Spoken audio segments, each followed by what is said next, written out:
and love. The modern age has made both faster to get and unhealthier. People are working jobs they don't like for longer, for less, and at the breakneck speed of life in Western society. And with services like DoorDash, Deliveroo, and Uber Eats being readily available, a lot of people have lost the time, ability, and inclination to make truly good food. Only fast food. And what of love? Surprise holidays, flowers, chocolates, expensive dinners, jewelry. Grand gestures of affection that can be quickly made in a relationship seem to have taken priority over more subtler ways of showing love. Relationships are now so combative as well, with the dating scene discourse dominated by who's high value or low value, who's making six figures, who's bringing what to the table. In other words, love has become fast food, extravagant, faster, but less fulfilling.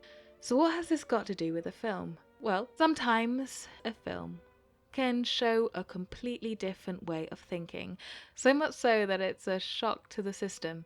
It's a relatively new film made in 2023, but a film you've probably never heard of. It's a French language film called The Taste of Things, directed by French-Vietnamese director Tran Anh Hung. At first glance, The Taste of Things seems like a straightforward celebration of the culinary arts, and it certainly is. But looking deeper, this film is a recipe of how to love and how to show love to someone in a truly meaningful way. I'll be looking at love in this film and talking about how the film encourages you to reconsider some of modern life's unsavory trappings. But before we get into all of this, what is it about? Set in France in the 1880s, The Taste of Things is less defined by its plot and more by its set of circumstances. The relationship that takes center stage is between Eugene, played by Juliet Binoche, and her employer, the culinary master Dudon, played by Benoit Magimel. They've worked together for 20 years, with Eugene bringing to life Dodon's culinary creations, with her often impressing Dodon's friends with her work. Dodon wishes to marry Eugene, but Eugene is reluctant. Dodon tries to win her over by cooking for her. The tone of the film is incredibly comforting, contemplative, and moving in a subtle way, and this is mirrored by the visuals. Visually, the film is warm and intimate. There are wonderful scenes where the camera fluidly tracks the characters as they work around the kitchen in a way that is both intense and unobtrusive. The acting also brings a sense of sincerity and affection, often unadorned by dialogue.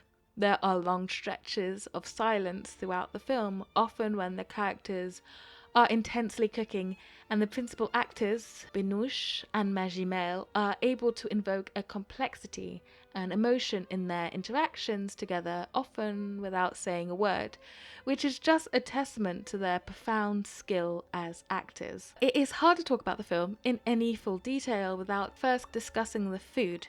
The food is practically a main character in and of itself. The cooking in The Taste of Things is joyful and benevolent. Not to say the character's dedication to the food is any less, it is in fact all-encompassing.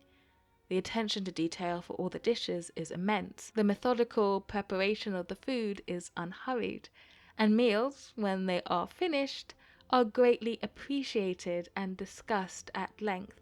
Roasted racks of pork on a bed of cubed vegetables, turbot in a bath of milk made aromatic by sage, thyme, and lemon, clear golden consommé poured into a porcelain ceramic bowl. The film is a love letter to traditional French cuisine, but also to the creative act of making itself. It all presents a determination not to rush, holds the resolve to appreciate the beauty of the process undistracted, elevating the often overlooked and mundane process of food preparation into an art form that fully captures one's attention. The film also rejects the type of romantic love currently being enacted in modern relationships. It completely opposes the idea that grand gestures should be viewed as better than less extravagant ways of expressing love, especially as these types of expressions may in fact require more time, effort, and thought. The couple in this film don't do extravagant gestures of love. They don't buy each other gifts, flowers, or jewelry, except the wedding ring Dodin gives Eugene. And there are rare verbal expressions of affection, but Dodin expresses his love through his food, crafting painstakingly elaborate meals for Eugene. A depiction of devotion performed through time-intensive and thoughtful acts of service. The film also presents a type of relationship that doesn't concern itself with the combative stance that modern dating has taken to, where each individual is distrustful and worried of somehow being taken advantage of by the other. They work together in the kitchen as equals, hardly saying a word to each other, but both acting in harmony to create the meal. And most of all, the couple appreciate and uplift each other while greatly respecting each other's talents. When Eugene asks Dodin whether he sees her as his cook or his wife, Dodin responds that he sees her as his cook. Though this might seem unloving and cold, it is in fact the opposite. Eugene loves the act of cooking. For her, it is a way to express herself and be able to experience the pleasure of food on a more personal level than just the act of eating. Eugene even says in the film that she enjoys the turbot just as much as the dinner guests did, because she knows the color, texture, and taste by heart. By saying that he views her more importantly as a cook, he is affirming and respecting her talents and skill, which may be the most loving thing a partner can do. It's not hard to admire their deep bond, which, though subtle, is heartfelt and sincere, and see it as a more preferable dynamic than the current one generated by modern dating culture. Beyond the warmth of the story, the accomplishments of the acting, and the gastronomic beauty of the food, the taste of things is an effective and wonderfully sentimental endorsement for an entirely different approach to life, one that modern society has completely lost sight of.